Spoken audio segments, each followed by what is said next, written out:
Hey, what's going on, guys? Brandon here with Texas Plinking Gear, doing a little bit more of an analytical look at this right here, the Springfield Armory Hellion, which is a U.S. importation of the HS product, VHS-2. So I made a video on the main channel, Texas Plinking, but it was a little bit more so of a quick overlook, mostly kind of recreational shooting, and also mostly suppressed. So in this video, just to kind of show the dimensions unsuppressed, although I'll show some of that footage just so there's some shooting content in this video as well. It's mostly gonna be talking about it, overall impressions from a couple days after I shot that initial video. Before we get into reviewing this particular gun, I'm gonna address something that's probably on some of your guys' minds, because it's probably not coincidental that all the Hellions you guys are probably seeing on YouTube right now are set up the same way. So let's address that real quickly. This isn't anything new. A lot of times I make videos on guns when they're brand new, and I was able to get the gun before it came out, so the video is ready for the release. That really surprised a lot of people, oddly enough. Everyone's like, oh, this is weird. Everyone's uploading a video on the same gun on the same day. It's called an embargo date. It's called a release day. That's kind of how it goes. And then everyone was also mentioning how everyone had the same optic. This is a Night Force NX8. Now that was purely coincidental. No, that's a joke. Night Force participated in the launch as well. So no, you're not seeing the same gun bounce around from different reviewers. This is mine to keep, and so is everyone else's that made a video on it. It just so happens that Night Force and Springfield, I guess, wanted to collaborate on the launch, so everyone kind of, showed this configuration. I don't want this to turn into a rant, but I'm just going to address this. Also, before it's said, because I've been here long enough, this always happens, before you guys comment something like, oh, must be nice, or you're paid off by Springfield and Night Force, or you get free guns, whatever. I don't see free guns the way you think I see free guns. It's not like a Christmas to me. If you guys just knew how much time, money, and honestly headache goes into managing just a channel on guns, between the YouTube appeals, being monetized and demonetized on Facebook and YouTube, not to mention the damn money that goes into everything else. When I get a comped gun set up every now and then, it's nice, but certainly I'm gonna be honest, there's no reason not to. You may be surprised just how often I get called a shill, and not much upsets me, but when I put so much effort into these channels, Texas Plinking and the Gear channel, and I get some insult like that, it's like just ridiculous. That being said, that's how we got to this position. It was compensated, the entire setup, and I don't care if there's something I don't like, I'm gonna tell you. Thankfully, the cons list is pretty short. I think what I'm gonna do, instead of talking about the gun front to back and then ending on the cons list, I think we'll summarize this review pretty well just by talking about the cons for the few that there are right off the bat. I mentioned this in the main channel video as well, so I'll say it here. The muzzle device, this is my own OSS muzzle device to use my suppressor, but the 4-prong flash hider it came with was abnormally difficult to get off. No Loctite, it was just on there so much so, I saw a little bit of like metal shards under it. So that thing was cranked way more than it needed to be. We need to like apply a heat gun, and we put it on like a vise for an AR, thankfully, because the mag well was the same, and we cranked it more than I ever have for any other gun. Eventually it came off, so all good there, but a little weird. That's the biggest con. So there we go. Maybe it was just a fluke on my end. A little bit of overall manual of arms that we'll get into a little bit more in just a second. The safety certainly works. It's ambi as everything is on this gun. It's just a little bit of an awkward position for me. It protrudes quite a bit on both ends. That's not a big deal. It's kind of out of the way. But when I want to put on safety, I just want like a very easy thumb accessible. I have to get off the grip, come up high on it, and it's just weird. It's a short throw. You have to look very, very closely on that white line to see if you're on safe or fire. It's a bit close, so not a big deal. You get used to it, as I have, but it's still not as satisfying as, let's say, the AR-15, very obvious 90 degree right at your thumb's tip. So anyway, getting into the gun some more though. Yes, the Hellion is what Springfield Armory calls it for the US market. It is the importation of the VHS-2, the Croatian gun made from HS product, of course now being a semi-automatic variant for the US market. But as far as how proven it is being used from the Croatian military as well as the Iraqi military. And oddly enough, the US picked up a few rifles, as in a few. It's negligible relative to things. It's a matter of hundreds of guns, whereas Iraq picked up hundreds of thousands. In short, it is a 5.56 bullpup gun. Bullpup meaning that the mag gets fed behind the trigger, so it packs in a 16-inch barrel in a pretty relatively short configuration. In fact, it's 28.25 inches, which is great because it needs to be at least 28 inches before it's a SBR. So obviously barrel length has something to do with it, but overall length as well. So it clears it by 1/4 inch. Oddly enough as well, for a bullpup, it's got an adjustable stock, which is interesting, spring loaded as well. As I mentioned, everything is ambi, including the charging handle, in the sense that it's actually right in the middle and it folds off to the left or right like the G36. It kind of looks like a combination of G36, little FAMAS, little of, I don't know, like people are calling it all kinds of things. It looks definitely interesting, but I kind of dig it. But yeah, charging handle off to the side, you can see dust cover flies open, and it is set up out of the box to shoot for right-handed shooters with the brass going off to the right, but it is reversible. You can see the port is right here, and you just have to do a couple things. I haven't done it yet because I'm right-handed, but it is reversible with relative ease to get the brass shooting off to the left. As you can see, it's locked back. It is empty, empty, empty.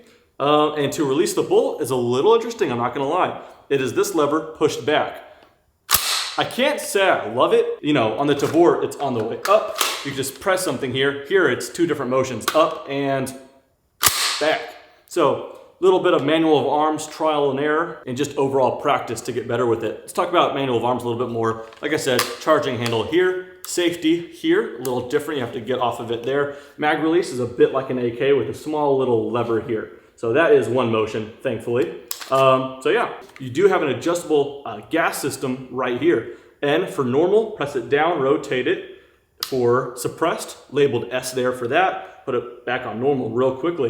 Tell you what, this thing's proven so far with my case to be a very great suppressor host. Oddly enough though, my suppressor is an OSS with the flow through gases. So it actually worked plenty fine on both a normal and suppressed. So I guess it provided enough gas blowback for suppressed, but not enough to where it couldn't be ran on normal as well. So that's just my case. But the recoil actually got killed a lot when the suppressor was on there, and it's already a pretty low recoiling gun.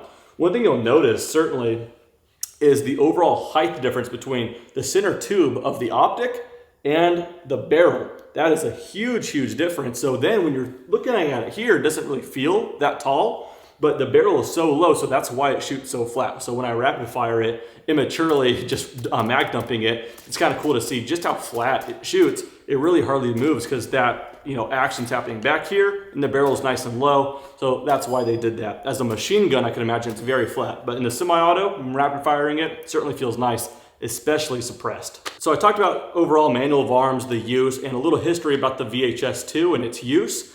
But this being the Hellion, not exactly the VHS-2, this is the American version from Springfield Armory, the Hellion. Are there any differences other than the logo and the name? There are three off the top of my head. The handguard is mlok rather than not mlok, I suppose. So I put a vertical grip myself there. So that's nice because a lot of people are adapting to that stuff, so ready to go. You can take AR pistol grips now, and pretty sweet here. It's actually got a really nice grip angle. I don't know if that's on the grip. That comes with the gun, by the way. It's the BCM Gunfighter Mod 3, I believe. But the way it marries up to the gun itself is at a pretty steep angle. So that's why the angle is really good. It's not on the BCM grip. It's actually how it marries. So if you want any other AR grip, you can put that on there. Also, probably most importantly, it does take AR mags. Metal GI, ETS translucent, PMags, whatever. It takes all of it and works well with all of them. Great fit, not too tight, whatever. That goes without saying. It's very, very nice. So those are the big three: mlok, AR grips, AR mags. Also, not sure the thread pattern on the traditional VHS-2, but of course on this one it is 1/2 by 28, as you would hope, for your own muzzle devices. And like I said, it's a good suppressor host. So there you go, it's kind of asking for it. Now this being that it's got a Nightforce NX8 1:8 low power variable first focal plane. Obviously that's the only optic I've messed with, and it's probably gonna stay that way. But it is nice to see these flip up sights. I did take the optic off just to mess with them. The flip up sights by press here, very, very nice. You could adjust up and down on the front one with little clicks, no tools needed, pull that off. And on the rear, you have windage left and right, and then you have 5 different peepholes, so you're zeroed between 0 and 500 meters. Close enough to yards anyway, right? But anyway, yeah, very, very cool. You just adjust the peepholes and that aperture changes. So pretty cool backup iron sight system to be calibrated to be, you know, beyond 500 yards. Pretty cool. Let's talk about the trigger real quickly, and that's one of those things that I'm just gonna have to go back and forth more directly with the other bullpups. Of course, it's still a bullpup. That's the first thing I'll say about the trigger. That being said though, there are certainly far worse. I don't know how familiar you guys are with bullpup triggers, so I'll try to rank them. But right off the bat, it feels most comparable to the X95 Tavor, the latest of the Tavors. We'll go ahead and mess with it a little bit, go on fire. It is dry, it is empty. Quite a bit of take up, but it's nice and light. It hits a wall, and it does travel a little bit beyond the wall, and then it breaks. Somewhat heavy, but not too bad. Compared to the X95, it's heavier, but the break's a little cleaner. The X95 is more mushier, but it happens earlier, but it's significantly better than the FS2000 and the AUG. Put it that way, it's far better than those. But anyway, we'll do it again. Nice little wall, a little beyond the wall, somewhat heavy. Reset. Way up there. All right, so for a bullpup, it's not bad. If it was any worse, that'd be a shame, because I would say it's right on par with the X95, but just a little different. Last thing I'll mention is the price point. MSRP is $1,999. And so that's MSRP. The market's a little weird right now. Let's just call MSRP $2,000 for simplicity. Some guns, we'll stick with Springfield Armory in this particular case, but some guns are going for more than MSRP, some are going for less than MSRP. For example, the SA35 or the high power is going for way over MSRP, and I'm sure it's going to catch up eventually, and they'll sell for under MSRP. Whereas the latest, Springfield Armory Saint ATC, Accurate Tactical Chassis, is selling for a few $100 under MSRP on Gunbroker. Where this one lands, I don't know. I'm filming this video the day it got launched, so this is Friday the 14th. I'm sure YouTube won't approve this for monetization for another few days, so you guys won't see it till it's uploaded. So I don't know when they'll be totally available right at the retailers or on Gunbroker and what they'll go for. MSRP though, $2,000. If they're not going for that now, I'm sure they will be before too long. So there it is, guys. Another offering in the world of non-AR 5.56s and bullpup 5.56s. What I'd like to do is get my hands on a couple others just to see what they're all about. I'd like to get an MDRX from Desert Tech, see what that's like as well. Make a video on the main channel kind of comparing all of them. That's on the back burner. Hopefully it happens sooner than later. But anyway, the Hellion is here, and that's cool. I've heard a lot of people say their opinions on it. I think they just have biasy to hate Springfield Armory, and that's just kind of too unfortunate because I think they make pretty sweet stuff. But to each their own. The one thing people are saying that they really, really don't like about it is the name Hellion. I don't care. I'm never gonna let a name deter me from anything. It's kind of funny, so I like the sense of humor. They have the Saint, then the Hellion, then the Hellcat, then the Vic. I don't know. So I think they're trying to keep this biblical kind of theme going on. I think it's kind of funny. So if you don't think so and you hate it because of the name, I don't know. Get a sense of humor. It's not that big of a deal. Hellion, I think it's kind of cool. Alrighty. So that kind of does it, guys. If there's anything in particular you guys want to see more of, let me know, because it certainly will be showcased more on the main channel. So if I missed anything, let me know. I could easily reply to your comment or feature it some more on video, and that won't be a chore at all. So there it is, guys. I hope you guys enjoyed. Thanks for watching. Catch you guys next time. Take care.